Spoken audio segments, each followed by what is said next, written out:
Welcome to രതി 2.0. ഞാനിവിടെ വന്നത് നിങ്ങൾക്ക് ഇഷ്ടപ്പെട്ട ഒരു കഥ പറയാനാണ്. എൻ്റെ കഥകൾ ഇഷ്ടമായെങ്കിൽ എൻ്റെ ചാനൽ സബ്സ്ക്രൈബ് ചെയ്യണേ. സബ്സ്ക്രൈബ് ചെയ്ത് കഴിഞ്ഞാൽ ഞാൻ ഇടുന്ന കഥകളൊക്കെ നിങ്ങൾക്ക് നോട്ടിഫിക്കേഷനായി കിട്ടും. ഒന്നും മിസ്സാക്കാതെ കേൾക്കുകയും ചെയ്യാം. നിങ്ങളുടെ സ്നേഹവും സപ്പോർട്ടും കമൻറ്റും ലൈക്കും ഷെയറും ഒക്കെയായി തരണം.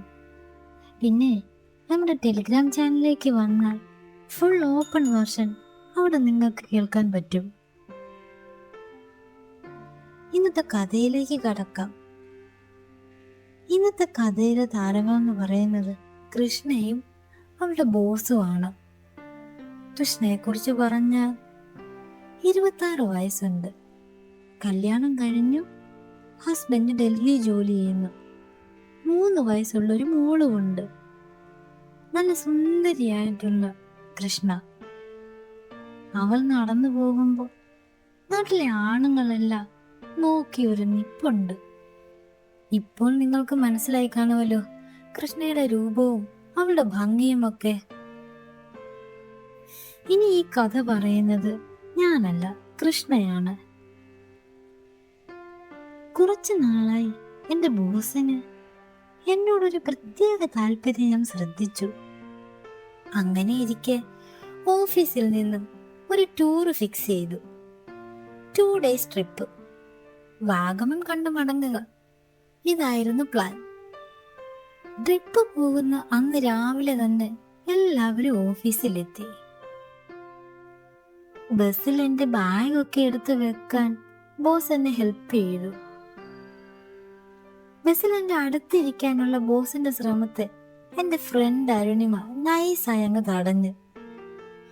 അങ്ങനെ ബസ് വിട്ടു. പാട്ടും ഡാൻസും ഒക്കെയായി ഞങ്ങൾ വാഗമണ്ണിലെത്തി. ബ്രേക്ക്ഫാസ്റ്റ് കഴിച്ചിട്ട് ഫസ്റ്റ് ഞങ്ങള് പൈൻ വാലിയിലേക്കാണ് പോയത്. പൈൻ വാലിയിൽ കൂടെ നടക്കുമ്പോൾ ബോസിന്റെ കണ്ണുകൾ എന്നെ പിന്തുടരുന്നത് ഞാൻ അറിഞ്ഞു. പൈൻ കാടുകളുടെ താഴെ ചെന്നപ്പോൾ അവിടെ നിന്ന് എൻ്റെ അടുത്ത് വന്നിട്ട് ബോസ് മെല്ലെ എന്നോട് ചോദിച്ചു, കൃഷ്ണ, എനിക്കൊരു ഫോട്ടോ എടുത്തു തരുമോ? ഓ, അതിനെന്താ എന്നും ചോദിച്ച് ഞാൻ ബോസിന്റെ ഫോൺ വാങ്ങി കുറെ നല്ല ഫോട്ടോസ് എടുത്തു കൊടുത്തു. എന്നിട്ട് ബോസിനോട് ചോദിച്ചു, എങ്ങനെയുണ്ട് എന്നെടുത്ത ഫോട്ടോസൊക്കെ? അതിന് മറുപടിയായിട്ട് നമുക്കൊരു സെൽഫി എടുത്താലോ എന്നൊരു ചോദ്യമായിരുന്നു. ഞങ്ങൾ സെൽഫി എടുത്തപ്പോൾ ബോസ് കുറച്ചുകൂടെ അടുത്ത് നിൽക്കാൻ പറഞ്ഞു. ഞാൻ ബോസിനോട് ചേർന്ന് നിന്നപ്പോൾ എന്തോ ഞാൻ ആകെ തരിച്ചുപോയി. എല്ലാവരും ആയിട്ട് കുറെ ഫോട്ടോകളൊക്കെ എടുത്ത് അടുത്ത സ്ഥലം കാണാനായി ഞങ്ങൾ പോയി. ഞങ്ങൾ ആദ്യ ദിവസത്തെ കാഴ്ചകൾ കഴിഞ്ഞ് വൈകിട്ട് ക്യാമ്പ് ഫയർ ഒക്കെ ചെയ്ത് ഓരോ ഗെയിംസ് കളിക്കുകയായിരുന്നു. അപ്പോഴാണ് ബോസ് എൻ്റെ അടുത്ത് വന്നത്. എന്നിട്ട് പറഞ്ഞു, കൃഷ്ണ, 1 മിനിറ്റ് ഒന്ന് വരുമോ? ഞാൻ നോക്കിയപ്പോൾ അയാൾ നല്ല ഇരുട്ടുള്ള ഒരു ഭാഗത്ത് നിൽക്കുന്നു. ഞാൻ അടുത്ത് ചെന്നതും അയാൾ, പ്ലീസ് ആരോടും ഒന്നും പറയരുത്, എനിക്കിനിയും പിടിച്ചു നിൽക്കാൻ കഴിയില്ല എന്നും പറഞ്ഞ് എൻ്റെ കയ്യിൽ മുറുക്കെ പിടിച്ചു. എനിക്കൊന്നും മനസ്സിലായില്ല. അയാളുടെ ഇടതു കൈയുടെ ചലനം അത് എൻ്റെ കയ്യിൽ പിടിച്ചുകൊണ്ട്, ഇയാൾ എന്തൊരു മനുഷ്യനാണ്. ഞാൻ പെട്ടെന്ന് കൈ വലിക്കാൻ ശ്രമിച്ചു. പക്ഷെ അയാൾ മുറുകെ പിടിച്ചത് കാരണം എൻ്റെ കൈ ഒരല്പം പോലും നീക്കാൻ സാധിച്ചില്ല. ഞാൻ ശബ്ദമുണ്ടാക്കാൻ തുടങ്ങിയതും അയാൾക്ക് ക്ലൈമാക്സിലെത്തിയതും ഒരുമിച്ചായിരുന്നു. ബോസ് വെപ്രാളത്തിൽ നിന്ന് കിതച്ചു. അയാളുടെ ഭാര്യ പിണങ്ങിപ്പോയിട്ട് 3 കൊല്ലമായെന്നുള്ള കാരണം അതൊന്നുകൊണ്ട് മാത്രമായിരുന്നു ഞാൻ അയാളെ അപമാനിക്കാഞ്ഞത്. എല്ലാവരും ക്യാമ്പ് ഫയർ കഴിഞ്ഞ് തിരിച്ച് റൂമിലേക്ക് പോയപ്പോൾ ഞാൻ ഒറ്റയ്ക്ക് നിന്ന് അയാളുടെ അടുത്തേക്ക് പോയി. അയാളുടെ കവിളിൽ ശക്തമായി അടിച്ചു. ഇനി എന്നെ തൊട്ടു പോകരുതെന്ന് ശബ്ദമടക്കി ദേഷ്യത്തിൽ പറഞ്ഞു. പിറ്റേന്ന് രാവിലെ എഴുന്നേറ്റ് കുളിയെല്ലാം കഴിഞ്ഞ് ബസ്സിൽ കയറിയപ്പോൾ എല്ലാവരും ബോസിന്റെ മുഖത്തെ പാടിനെ കുറിച്ച് അടക്കം പറച്ചു തുടങ്ങി. അയാൾ എന്തൊക്കെയോ കള്ളം പറഞ്ഞെങ്കിലും ആരും അത് വിശ്വസിച്ചതായി തോന്നിയില്ല. അയാളുടെ മുഖത്ത് ചമ്മൽ കണ്ട് എനിക്ക് അല്പ സഹതാപം തോന്നി.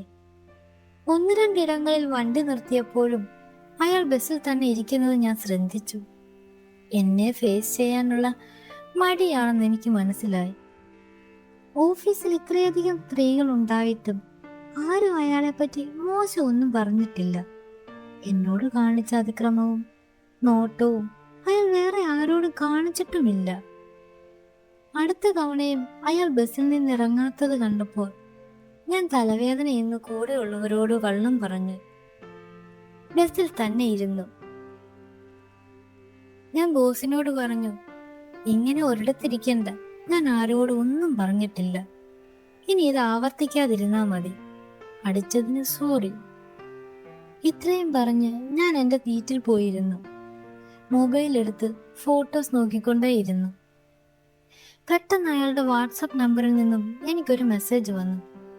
സോറി, ഭാര്യ പോയതിൽ പിന്നെ വേറെ ഒരു പെണ്ണിനെ ഞാൻ നോക്കിയിട്ടില്ല. ഇയാളോട് മാത്രം എനിക്ക് വല്ലാത്ത അടുപ്പം ഫീൽ ചെയ്യുന്നു. ഇയാളെ കാണുമ്പോൾ എനിക്ക് ഇയാളെ സ്വന്തമാക്കാൻ തോന്നുന്നു.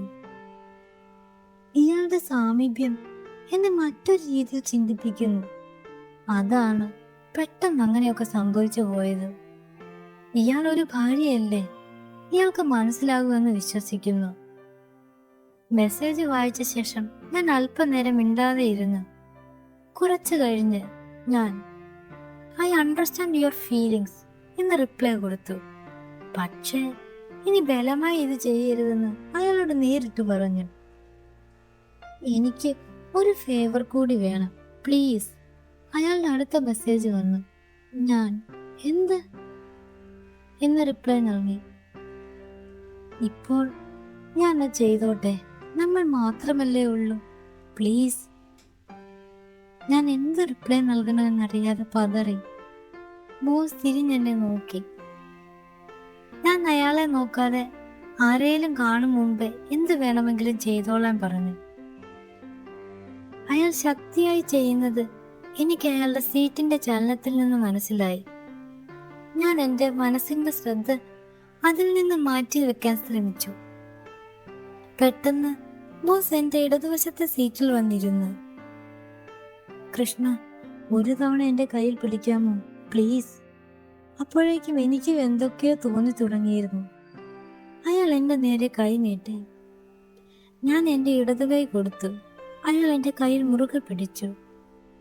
ഇത്തവണ ഞാൻ ബലം പിടിച്ചാൽ എൻ്റെ കൈ എനിക്ക് ഊരിയെടുക്കാമായിരുന്നു. അയാൾ എൻ്റെ കൈ വിടാതെ എൻ്റെ ഇടത് സൈഡിലെ സെപ്പറേറ്റ് സീറ്റിൽ വന്നിരുന്നു. ഇങ്ങനെ ഒരു സാഹചര്യത്തിൽ ഒരു പുരുഷനെ കാണുന്ന സ്ത്രീക്ക് തോന്നേണ്ടതെല്ലാം എനിക്കും തോന്നി. പക്ഷേ അതിന് കടക്കാൻ ഞാൻ തയ്യാറല്ലായിരുന്നു. ഞാൻ കൈ ബാക്കിലോട്ട് വലിച്ചു. എൻ്റെ കൈ ഫ്രീ ആയി. പ്ലീസ്, ഒരു തവണ ഒന്ന് തൊട്ടാൽ മതി, അയാൾ കെഞ്ചി. ഞാൻ ആരേലും വരുന്നുണ്ടോ എന്ന് എത്തി നോക്കി. ഇല്ല. കയ്യിൽ വെച്ച് എന്ത് വേണമെങ്കിലും ചെയ്തോ. ഞാൻ അയാളുടെ കയ്യിൽ എൻ്റെ മറ്റേ കൈ പിടിച്ച് അയാളെ ശാന്തനാക്കി. പെട്ടെന്ന് അയാൾ അത് ചെയ്തു. നിങ്ങൾക്കത് മനസ്സിലായി കാണുമല്ലോ അല്ലേ, അയാൾ എന്തായിരിക്കും ഇവിടെ ചെയ്തിരിക്കുന്നതെന്ന്? ഇതെല്ലാം കഴിഞ്ഞ് പോകും വഴി അയാൾ എന്നെ കെട്ടിപ്പിടിച്ച് താങ്ക്സ് എന്ന് പറഞ്ഞു. എന്നിട്ട് എൻ്റെ കവിളിൽ ഒന്ന് നുള്ളി. ബസ്സിൽ നിന്ന് ഞാൻ ഇറങ്ങി എൻ്റെ മുഖവും കൈയും എല്ലാം കഴുകി. ഞാനും ബോസും തമ്മിലുള്ള ആദ്യ അതിരുകടക്കലിന് ശേഷം ബസ് ഒരിക്കൽ കൂടി മാത്രമാണ് നിർത്തിയത്. ഇത്തവണ ബോസ് വളരെ സന്തോഷത്തിലാണ് പുറത്തിറങ്ങിയത്. എല്ലാവരോടും നന്നായി ഇടപഴകുന്നുണ്ട്. ഇടയ്ക്കിടയ്ക്ക് ഒരു കള്ളനോട്ടം എൻ്റെ നേരെയും വരും. ഞാൻ ചിലപ്പോൾ അത് കണ്ടില്ല എന്ന് നടിക്കും. അന്ന് തന്നെ ബസ് ടൂർ അവസാനിപ്പിച്ച് തിരിച്ചുപോയി. എല്ലാവരും ഉറക്കത്തിലായിരുന്നു. വെളുപ്പിന് 1 മണിയാകും വീടെത്താൻ എന്ന് പറഞ്ഞു. 11:30 ആയപ്പോഴേക്കും എല്ലാവരും ക്ഷീണം കൊണ്ടുറങ്ങിപ്പോയി. 12:30 ബോസിന്റെ വാട്സാപ്പ് മെസ്സേജ് വീണ്ടും വന്നു.